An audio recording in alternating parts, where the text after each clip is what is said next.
Friends, ಈ ದಿನ ನಾನು ವೆಜ್ ಕೊಲ್ಲಾಪುರಿ ಮಾಡೋದು ತೋರಿಸ್ತಿದ್ದೀನಿ. ಅದನ್ನು ನಾನೇ ರೆಡಿ ಮಾಡಿರೋ ಪ್ರಿಮಿಕ್ಸಿಂದ ಮಾಡ್ತಾ ಇರೋದು.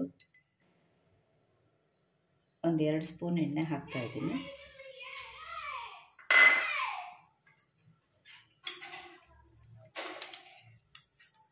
ಹಾಗೆ ಬಟರ್ ಹಾಕ್ತಾ ಇದ್ದೀನಿ ಸ್ವಲ್ಪ.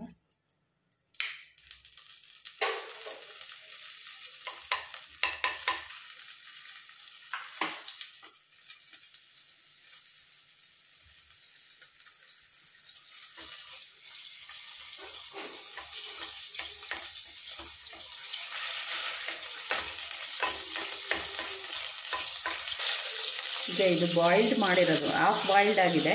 ಅದು ವೆಜಿಟೇಬಲ್ಸ್ ಇದೆ, ಇದು ಗ್ರೀನ್ ಪೀಸ್ ಇದೆ, ಬೀನ್ಸ್ ಇದೆ, ಹಾಗೆ ಕಾಲಿಫ್ಲವರ್ ಇದೆ, ಕ್ಯಾರೆಟ್ ಇದೆ. ಹಾಕ್ತಾಯಿದ್ದೀನಿ. ನೀವು ಹಾಗೆ ಬೇಕಾದ್ರೂ ಫ್ರೈ ಮಾಡ್ಕೊಂಡು ಅದರಲ್ಲೇ ಬೇಯಿಸ್ಕೋಬೋದು. ನಾನು ಸ್ವಲ್ಪ ಬೇಗ ಆಗುತ್ತೆ ಅಂತ ಹೇಳ್ಬಿಟ್ಟು ಬಾಯ್ಲ್ಡ್ ಮಾಡಿ ಇಟ್ಕೊಂಡಿದ್ದೀನಿ. ಇದನ್ನು ಸ್ವಲ್ಪ ಫ್ರೈ ಮಾಡೋಣ ಇದರಲ್ಲಿ. ಜೊತೆಗೆ ಸ್ವಲ್ಪ ಪನ್ನೀರ್ ಹಾಕ್ತಾ ಇದ್ದೀನಿ. ಅದ್ರ ಜೊತೆಗೆ ಒಂದು ಸ್ವಲ್ಪ ಪನ್ನೀರ್ ಹಾಕ್ತೀನಿ, ಚೆನ್ನಾಗಿರುತ್ತೆ.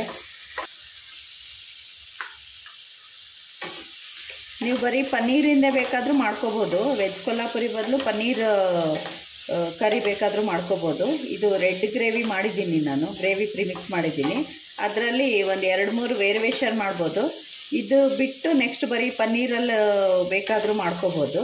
ಆಮೇಲೆ ವೆಜ್ ಹಂಡಿ ಕೂಡ ಇದರಲ್ಲೇ ಮಾಡ್ಕೋಬೋದು. ಸ್ವಲ್ಪ ವೇರಿಯೇಷನ್ ಇರುತ್ತೆ, ಅದನ್ನು ಮತ್ತೆ ಮುಂದೆ ಬರೋ ದಿನಗಳಲ್ಲಿ ತೋರಿಸ್ತೀನಿ. ಈಗಿದು ಒಂದು ಮಾತ್ರ ತೋರಿಸ್ತಿದ್ದೀನಿ, ವೆಜ್ ಕೊಲ್ಲಾಪುರಿನ. ಅದು ರೆಡ್ ಗ್ರೇವಿ ಪ್ರಿಮಿಕ್ಸಿಂದ ಮಾಡೋದು. ಅದು ನಾನೇ ಪ್ರಿಪೇರ್ ಮಾಡಿರೋದ್ರಿಂದ ಅದನ್ನು ಬೇಕಾದರೆ ನನಗೆ ವಾಟ್ಸಪ್ಪಲ್ಲಿ ಮೆಸೇಜ್ ಮಾಡಿದ್ರೆ ಅಥವಾ ನಂದು ಯೂಟ್ಯೂಬಲ್ಲಿ ಲಿಂಕ್ ಇದೆಯಲ್ಲ, ಅದರಲ್ಲಿ ಕೆಳಗಡೆ ಕಾಮೆಂಟ್ಸಲ್ಲಿ ಹಾಕಿದ್ರೆ ನಾನು ನಿಮಗೆ ಕಳಿಸ್ತೀನಿ ಪ್ರಿಮಿಕ್ಸನ್ನು. ಇದು ಸ್ವಲ್ಪ ಫ್ರೈ ಆಗಲಿ. ಇದು ಅಷ್ಟರೊಳಗಡೆ ಇದು ರೆಡ್ ಗ್ರೇವಿ ಪ್ರಿಮಿಕ್ಸ್. ಇದು ನಾನು ಆಲ್ರೆಡಿ ರೆಡಿ ಮಾಡಿ ಇಟ್ಕೊಂಡಿದ್ದೀನಿ. ಇದಕ್ಕೆ 2 ಕಪ್ಪು ನೀರು ಹಾಕಬೇಕು. ಸ್ವಲ್ಪ ನೀರು ಗ್ರೇವಿ ಬೇಕು ಅಂದರೆ 2 ಕಪ್ ಹಾಕಿ. ನಾನು ಸ್ವಲ್ಪ ತಿಕ್ಕು ಗ್ರೇವಿ ಮಾಡೋದ್ರಿಂದ 1.5 ಗ್ಲಾಸ್ ಹಾಕ್ತೀನಿ.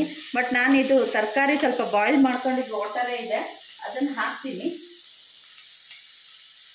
ಅದು ವೇಸ್ಟ್ ಆಗಬಾರ್ದು. ಅದನ್ನು ಹಾಕಿಬಿಟ್ಟು ನೆಕ್ಸ್ಟು ಸ್ವಲ್ಪ ನೀರು ಹಾಕ್ತೀನಿ. ಇದನ್ನು ಕಲಿಸ್ಬಿಟ್ಟು ನೋಡಿ ಎಷ್ಟು ಬೇಕು ಅಂತ. ನೀವು ತರಕಾರಿನ ಹಾಫ್ ಬಾಯ್ಲ್ ಮಾಡಿ ಇಟ್ಕೊಂಡ್ಬಿಟ್ರೆ, ಈ ಗ್ರೇವಿ ಪ್ರಿಮಿಕ್ಸ್ ಇದ್ದರೆ ಯಾರಾದರೂ ಗೆಸ್ಟ್ಗಳು ಬಂದಾಗ ಒಂದು 5 ಮಿನಿಟ್ಸಲ್ಲಿ ಮಾಡಿಬಿಡ್ಬೋದು. ಇವಾಗೆಲ್ಲ ರೆಡಿ ಲಚ್ಚ ಪರಾಟಗಳು ಸಿಗ್ತಾ ಇದೆ. ಅದನ್ನು ತಂದು ಇಟ್ಕೊಂಡ್ಬಿಟ್ಟಿದ್ರೆ ಅದಕ್ಕೆ 1 ಮಂತ್ ಇದು ಇರುತ್ತೆ.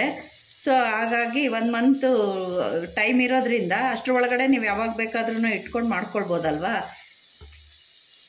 ಈ ಪ್ರಿಮಿಕ್ಸ್ ಮಾತ್ರ ಫ್ರಿಜ್ಜಲ್ಲೇ ಇಟ್ಟರೆ 6 ಮಂತ್ಸ್ವರೆಗೂ ಏನೂ ಆಗೋಲ್ಲ. ಇದು ರೆಡಿ ಇರುತ್ತೆ.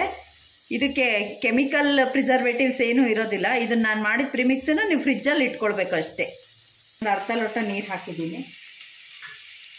ಸ್ವಲ್ಪ ಗ್ರೇವಿ ಕಡಿಮೆ ಬೇಕು ಅನ್ನೋರು ಗಟ್ಟಿ ಹಾಕ್ಕೊಳ್ಳಿ, ಜಾಸ್ತಿ ಬೇಕು ಅನ್ನೋರು ಸ್ವಲ್ಪ ನೀರು ಜಾಸ್ತಿ ಮಾಡ್ಕೊಳ್ಳಿ.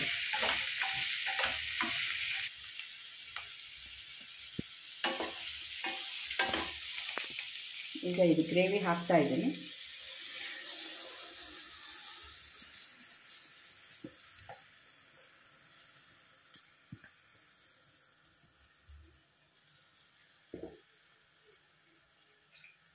ನಾನು ಸ್ವಲ್ಪ ನೀರನ್ನು ಹಾಕಿಬಿಟ್ಟು ಇದರಲ್ಲಿ ಇರೋದನ್ನು ಮಿಕ್ಸ್ ಮಾಡಿಬಿಟ್ಟು ಹಾಕ್ತೀನಿ. ವೇಸ್ಟ್ ಮಾಡೋದು ಬೇಡ. ಇದು ತಿಕ್ಕಾಗಿದೆ, ಇನ್ನು ಸ್ವಲ್ಪ ವಾಟರ್ ಹಾಕ್ತೀನಿ. ಇಷ್ಟು ತಿಕ್ಕೇನು ಬೇಕಿರಲ್ಲ. ಹಾಕ್ತೀನಿ.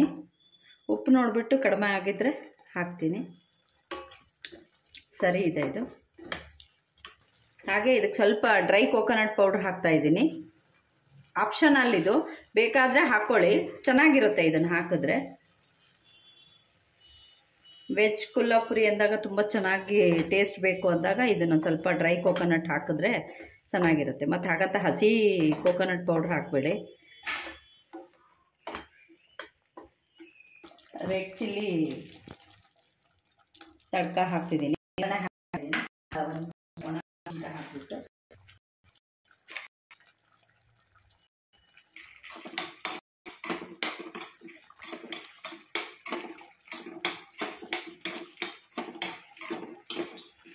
ಅದು ಸಾಸಿವೆ ಜೀರಿಗೆ ಎಲ್ಲ ಹಾಕಿಬಿಡ್ಬೇಡಿ,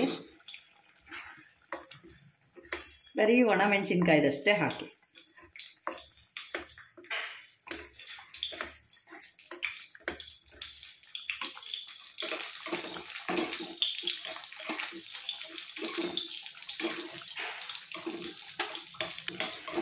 ಸರಿ ಇದೆ, ಆಮೇಲೆ ಸರ್ವ್ ಮಾಡಬೇಕಾದ್ರೆ ಹಾಕ್ತೀನಿ. ನೀವುಗಳು ಸಪ್ರೇಟಾಗಿ ಯಾವ ಮಸಾಲ ಹಾಕೋದು ಬೇಡ. ನಾನು ಮಾಡಿರೋ ಪ್ರಿಮಿಕ್ಸ್ ತೊಗೊಂಡಿದ್ರೆ ಅದನ್ನು ಹಾಕಿದ್ರೇ ಸಾಕು, ನಿಮಗೆ ಇಷ್ಟು ರೆಡಿ ಇರೋ ಹೋಟೆಲ್ ಸ್ಟೈಲ್ ಗ್ರೇವಿ ರೆಡಿ ಆಗುತ್ತೆ. ಇದು 150ಇಂದ 175ವರೆಗೂ ಪ್ರಿಮಿಕ್ಸ್ ರೆಡಿಯಾಗಿರುತ್ತೆ. ಅದನ್ನು ನೀವು ತೊಗೊಂಡ್ರೆ ಇದನ್ನ ಒಂದು ಪ್ಲೇಟ್ ಒಂದು ಕರಿಗೆ ತೊಗೊಂಡ್ರೆ 175-200 ಇರುತ್ತೆ. ಬೇರೆ ಕಡೆಗೆಲ್ಲ ಇನ್ನೂ ಜಾಸ್ತಿ ಇರುತ್ತೆ. ನಮ್ಮ ದಾವಣಗೆರೆಯಲ್ಲಿ ಸ್ವಲ್ಪ ರೀಸನಬಲ್ ರೇಟ್ ಇರೋದ್ರಿಂದ ಒಂದು 200ವರೆಗೂ ಇರುತ್ತೆ ವೆಜ್ ಕೊಲ್ಲಾಪುರಿ. ಅದನ್ನು ನೀವು 150-200 ಕೊಟ್ಟು ತೊಗೊಂಡು ಒಬ್ಬರು ಇಬ್ಬರು ತಿನ್ನೋದಕ್ಕಿಂತ ಇದು 175 ಇದನ್ನ ಪ್ರಿಮಿಕ್ಸನ್ನ ರೆಡಿ ಇರೋದು ತೊಗೊಂಡ್ರೆ ನೀವು ಸುಮಾರು ಒಂದು 4ರಿಂದ 5 ಜನ ಅಂತೂ ತಿನ್ಬೋದು. ಲೈಟಾಗಿ ತಿನ್ನೋರು ಇದ್ರ ಜೊತೆಗೆ ಇನ್ನೊಂದು ಕರಿ ಇದ್ದರೆ, ದಾಲ್ ಅಥವಾ ಇನ್ನೇನಾದರೂ ಇದ್ದರೆ 4ರಿಂದ 5 ಜನ ತಿನ್ಬೋದು. ಇಲ್ಲ ಅಂದರೆ ಇದನ್ನು ಒಬ್ಬರೇ ಮನೇಲಿ ಒಬ್ರಿಗಾದರೆ ಸ್ವಲ್ಪನೇ ಹಾಕ್ಕೊಂಡು ಮಾಡ್ಕೋಬೋದು, ಒಬ್ಬರು ಅಥವಾ ಇಬ್ಬರಿಗೆ. ಎಷ್ಟು ಪ್ರಿಮಿಕ್ಸ್ ಹಾಕೋದು ಬೇಕಾಗಿರಲ್ಲ. ಈಗ ಇದು ರೆಡಿಯಾಗಿದೆ, ಆಫ್ ಮಾಡ್ತೀನಿ ನಾನು. ಸ್ವಲ್ಪ ಕೊತ್ತಂಬರಿ ಸೊಪ್ಪು ಹಾಕಿದ್ದೀನಿ, ಹಾಗೆ ಇದು ರೆಡ್ ಚಿಲ್ಲಿ ತಡ್ಕ ಹಾಕ್ತಾಯಿದ್ದೀನಿ.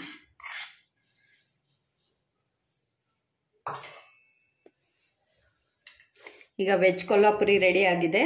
ನೀವು ಮನೇಲಿ ಪ್ರಿಮಿಕ್ಸ್ ತೊಗೊಂಡು ರೆಡಿ ಮಾಡ್ಕೊಂಡು ಮನೇಲಿ ತಿನ್ನಿ. ಲೈಕ್ ಮಾಡಿ, ಶೇರ್ ಮಾಡಿ, ಸಬ್ಸ್ಕ್ರೈಬ್ ಮಾಡಿ. Thank you.